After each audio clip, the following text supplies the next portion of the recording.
دوستان گرامی، روزهای نزدیک در مغازه مال‌های تکنیکی بهترین اقدام‌های جدید میشد با واسطه همکاران کل همکاران ما با بانک‌های ولایتی سوخت با نرخ‌های فایزهای پست در مغازه مال‌های تکنیکی بهترین تمام تجهیزات‌های تکنیکی را با واسطه نقدی و غیر نقدی با واسطه PR کدها خریداری کردن ممکن است.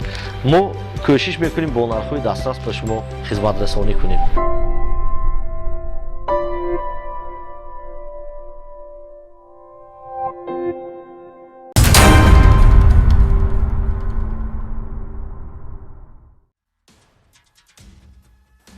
ассалому алайкум тамошобинони иззатманд. барномаи иттилооти криминалии ахбори вазорати корҳои дохилӣ таи чанд лаҳза шуморо бо вазъи ҷинояту ҷинояткорӣ ва дигар ҳуқуқвайронкунӣ шинос менамояд. бо шумо дар студия мо рухсор таваллузода сархати хабарҳоро бо ҳам мебинем. лату куби шавҳар боиси марги ҳамсар гардид. Я шаплох задум ки нисбат мухай баландравӣ кард. بعد در اینجا گوشتم در اینجا رسید در اینجا گمانبر منزل استقامتی رفیقش را هدف دزدی قرار داد. وای خور رفته ما پول ای صندوقش پولش گرفتمش خانه بردمش 39600 تومان. مرافعه سودی قاتل همسر 20 سال روانه محبس گردید.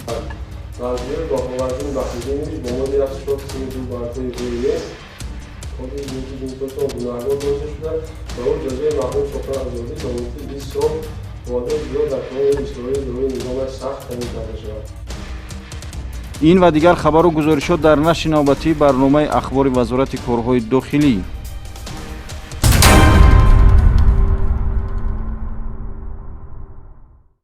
муҳити солим муносибати дӯстона ва ҳамдигарфаҳмию боварӣ дар оила барои рушду устувории он заминаю имконияти хуб муҳайё менамояд.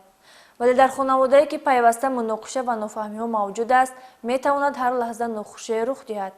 дар ноҳияи данғара хушунати хонаводагӣ боиси он гардид ки ҳамсар аз дасти шавҳар ба ҳалокат расад. шарҳи ин ҷинояти гӯшнод шунид дар гузориши полковники милитсия офоқи қодириён. дар зиндагии инсонҳо бо сабру тамкину таҳаммул метавонанд тамоми мушкилотро пасисар намоянд. барои ин пеш аз ҳама бояд хашму ғазаби худро фурӯ бурда дар ҳалли мушкилоти мавҷуда аз ақли солим истифода намоянд. мутаассифона ҳодисае ки имрӯз мо дар мавридаш ҳарф мезанем ин ҳама мулоҳизакорӣ аз назар дур мондаву муноқишаи оилавие ки дар кӯчаи бинокорони ноҳияи данғара ба воқеъ пайваст боиси ҳалокати модари хонадон гардид. با وارد گردیدن خبر تلفنی به شعبه وزارت کارهای داخلی در ناحیه دنقره از جانب کارمندان میلیتسیا یک نفر ساکن ناحیه مذکور با گمان صادر نمودن جنایتی قصداً رسانیدن ضرری وزنی به سلامتی آورده شد. معین گردید که سنه 12 نوامبر سال روان شهروند رحمانزاده شمس‌الدین سال تولدش 1991 در حالت سرخوشی ضمن مناقشه عائلوی با همسرش منیژه دوستی و سال تولدش 1995 مادری 4 فرزند در منزل استقامتیش همسرش را مورد لطوکوبی شدید قرار می‌دهد. در نتیجه همسرش جراحت‌های وزنی جسمانی گرفته در بیمارخانه مرکزی ناحیه دنقره بستری می‌گردد و سنه 17 نوامبر سال روان به هلاکت می‌رسد. اینجا اومدیم روسیه مشید اینجا در یک شپلاق شدم که نسبت مخای بلندرایی کرد. بعد در اینجا گوشتم در اینجا رسید در اینجا کجا غلطی کردم بخشید موشا جدم کجا دوستم ولی دامون موشا خد تفاف کردم کافی کوشا در دیگر شاید شکلی تو مخبیا نشید و وقتی کردم خوشی تلاش کردم که بخم نمیاد و خانه درو آمون موشا بسری تمام خیسن رو نرفتم. نسبت رحمانزاده شمس‌الدین در شعبچه تفتیشاتی شعبه وزارت کارهای داخلی در ناحیه دنقره پرونده جنایتی با ماده 110 قسم 3 کودکس جنایتی جمهوری تاجیکستان آغاز گردیده تفتیشات ادامه دارد.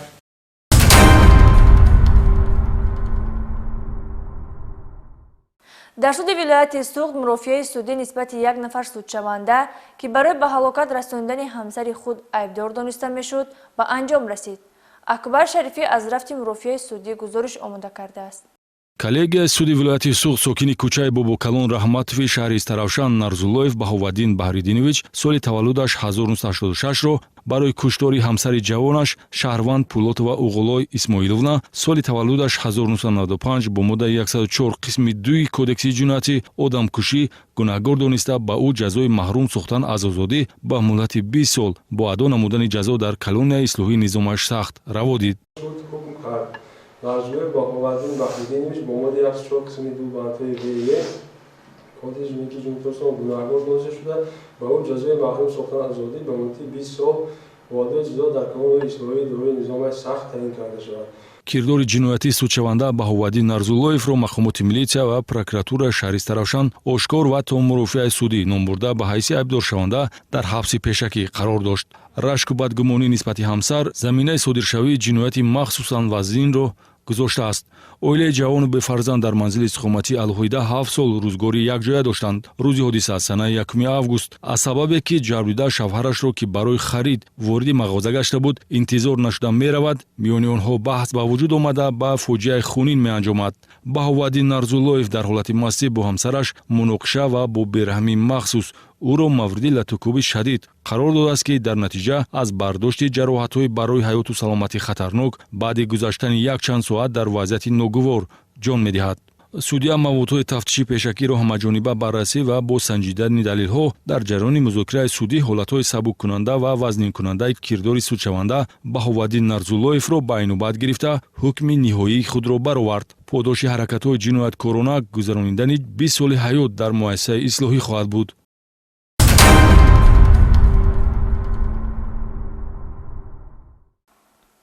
барои ба даст овардани молу сарват ва маблағи муфт бархе нафарони дур аз маърифат ва беандеша даст ба ҷинояти дуздӣ яъне тасарруфи ниҳонии молу ашёи ғайр мезананд ва андеша намекунанд ки ин амалу кирдори ҷинояткорона оқибат онҳоро ба нокомӣ мебарад. шарҳи ҷиноятҳои дуздӣ дар гузориши навбатӣ.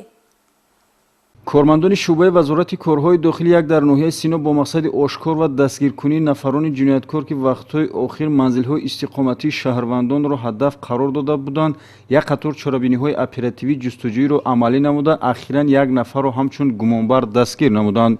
гумонбаршаванда Ҳолмонов Баҳодур соли таваллудаш 1994 иқоматкунандаи шаҳри Душанбе мебошад ки тибқи маълумотҳои тафтишотӣ муддати тӯлонист ба дуздии молу мулки шаҳрвандон машғул мебошад. номбурда асосан манзилҳои истиқоматии шаҳрвандонро мавриди ҳадаф қарор дода, аз он ҷо маблағҳои пулӣ, тиловорӣ ва дигар ашёҳои арзишмандро ра будааст. айни замон дар содир намудани зиёда аз 50 ҳолати ҷинояти дуздӣ гумонбар дониста шуда ба шаҳрвандон аз 5000 то 100 000 сомонӣ зарар расонидааст. зимни пешбурди корҳои санҷишӣ муайян карда шуд ки дастгир шуда нахуст чанд маротиба манзили истиқоматии шаҳрвандонро аз назар гузаронида, баъди боварӣ ҳосил намуданд ки дар хона ҳеҷ кас нест, вориди манзилҳои истиқоматӣ гардида ҳар чизи арзишманди соҳибмулкро мера будааст. ман зиёда аз як сол шуд ки дар ноҳияи Сино ва Фирдавсӣ ба дуздӣ машғул ҳастам. дуздӣ основно бисёртар хонаҳои заминӣ буд, ҳамааш хонаи заминӣ, мақсад яке аз хонаҳои заминӣ дар ноҳияи Сино ки дар он маблағи ба 110 000 сомон баробар буд. айни замон ӯ дар ҳабси пешакӣ қарор дошта, нисбаташ парвандаи ҷиноятӣ тибқи талаботи моддаи 244 кодекси ҷиноятии ҷумҳурии Тоҷикистон оғоз карда шудааст.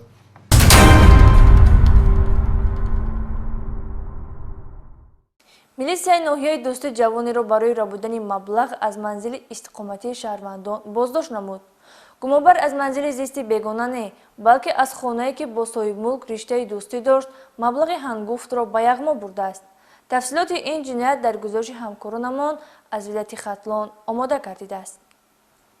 кормандони шӯъбаи вазорати корҳои дахилӣ дар ноҳияи дӯстӣ бо доир намудани як қатор чорабиниҳои оперативии ҷустуҷӯӣ як нафар сокини ноҳияи мазкурро дар асоси аризаи Шаҳрванд Шопагард Фамиралӣ оиди санаи 14 ноябри соли равон аз манзили истиқоматиаш аз ҷониби шахсони номаълум дуздида шудани маблағи 39600 сомониаш ворид гардида буд, дастгир намуданд. ин нафар Хуҷанқулов Абдулбосит соли таваллудаш 1991 сокини ноҳияи дӯстӣ мебошад ки бо ҷабрида ошноӣ дошта дар фурсати ба худ муносиб аз манзили истиқоматии ӯ маблағҳои пулиро тасарруф намудаву аз ҷои ҳодиса ғайб мезанад.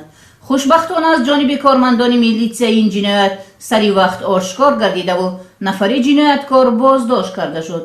як шаб рафта 12 صد شب رفته و خواب رفته من پول از صندوقش پولش گرفتمش خانه بردمش 39,600 تومان. من پشیمون من کدای کارم. айни замон нисбати хоҷамқулов абдулбосит дар шӯъбачаи тафтишоти шӯъбаи вазорати корҳои дохилӣ дар ноҳияи дӯстӣ бо моддаи 244 кодекси ҷиноятии ҷумҳурии тоҷикистон парвандаи ҷиноятӣ оғоз карда шуда тафтишот идома дорад.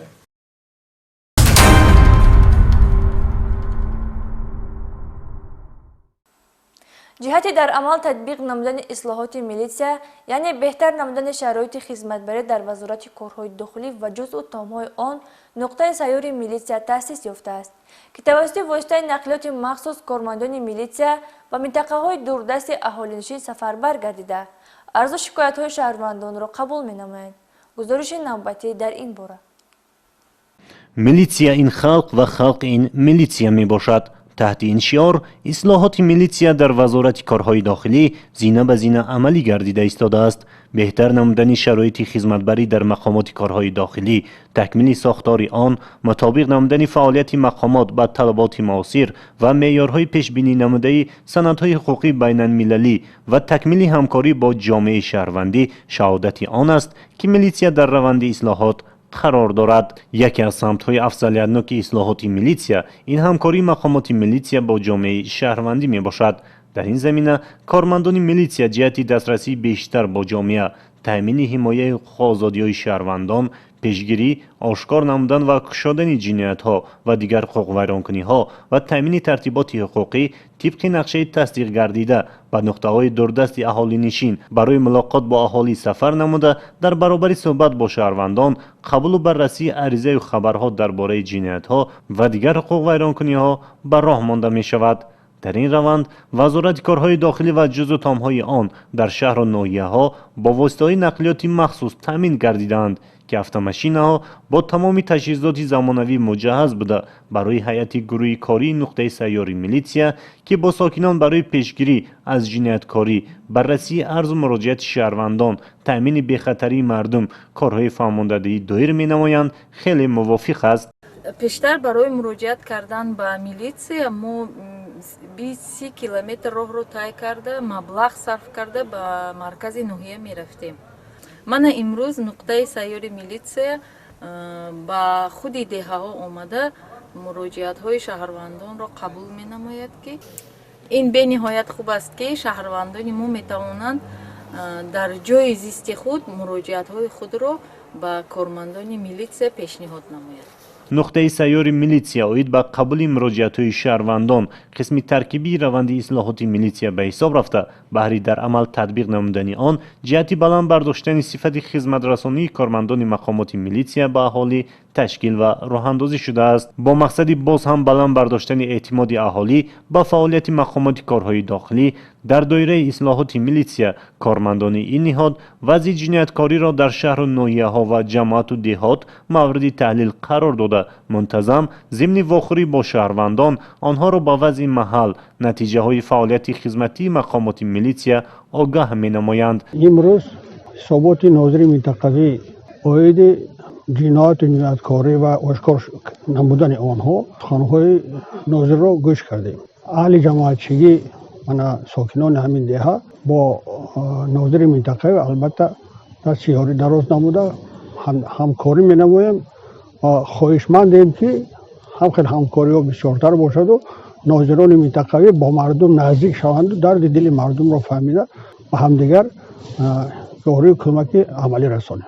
ناظران منطقوی میلیسیا اوید با مسئله های وضع جنایتکاری، حفظ ترتیبات جمعیتی و تامین بی‌خطری، خشونت های عائلوی و راه های پیشگیری آن در نزد شهروندان منتظم حسابات می‌دهند. نتیجه فعالیت مقصدناک کارمندان میلیسیا است که امروز شهروندان در سیمای کارمندان میلیسیا حمایتگری خود را می‌بینند و این از آن شهادت می‌دهد که اصلاحات میلیسیا به نتیجه های نظررس نائل گردیده ایستاده است.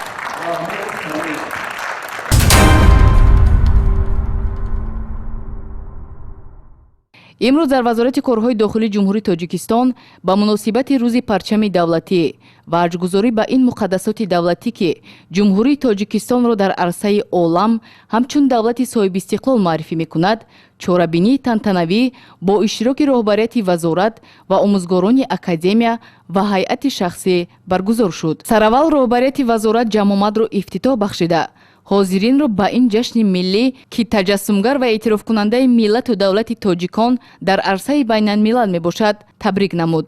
омӯзгорони академияи вазорати корҳои дохилӣ ва донишгоҳи давлатии омӯзгории тоҷикистон ба номи Садриддин Айнӣ аз мақому манзалати парчам ёдоварӣ намуда, таъкид доштанд ки парчами ҷумҳурии тоҷикистон бо шукӯҳу шаҳомади худ сарбаландии мардуми кишвари соҳибтамаддунамонро ифода намуда, моро ба ояндаи дурахшон ҳидоят мекунад. Бо ташаббус ва иқдомҳои ватандӯстонаи асосгузори сулҳу ваҳдати миллӣ, пешвои миллат муҳтарам Эмомалӣ Раҳмон баъди соҳибистиқлол гардидани Тоҷикистон рамзҳои давлатӣ қабул шуд, ки яке аз он парчам мебошад. Дар асоси Қонуни Ҷумҳурии Тоҷикистон дар бораи рӯзҳои ид дар саросари мамлакат санаи 24 ноябр ҳамчун рӯзи парчами давлатӣ бо тантана ҷашн гирифта мешавад. Қайд намудани рӯзи парчам дар замири хурду бузург ифтихор аз ватану ватандорӣ ҳисси баланди худшиносӣ ва аҷгузорӣ ба муқаддасоти давлатиро афзун мекунад. Баргузории чорабинии мазкур аз як тараф агар эҳтироми кормандони мақомоти милитсияро нисбати муқаддасоти миллӣ ифода намояд, аз ҷониби дигар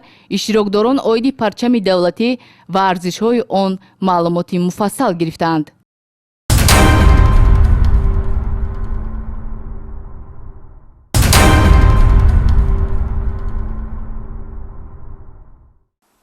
дар анҷоми барнома ба ҳар кадоми шумо рӯзгори хуш, саодату сарбаландӣ таманно намуда, хоҳони онем ки дар кишвар ҳамеша амнияту сарҷамъӣ ва осоиштагии ҳукмфармо бошад.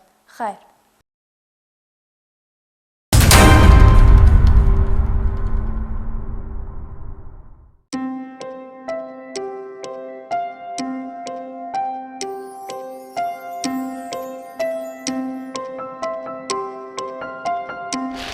дӯстони гиромӣ, рӯзҳои наздик дар мағозаи молҳои техникӣ беҳтарин иқдомҳои ҷадид мешавад бо воситаи ҳамкорони кулли ҳамкорони мо бо бонкҳои вилояти суғд бо нархҳои фоизҳои паст дар мағозаи молҳои техникӣ беҳтарин тамоми таҷҳизотҳои техникиро бо воситаи нақдӣ ва ғайринақдӣ бо воситаи пиар кодҳо харидорӣ кардан мумкин аст. мо кӯшиш мекунем бо нархҳои дастрас ба шумо хизматрасонӣ кунем.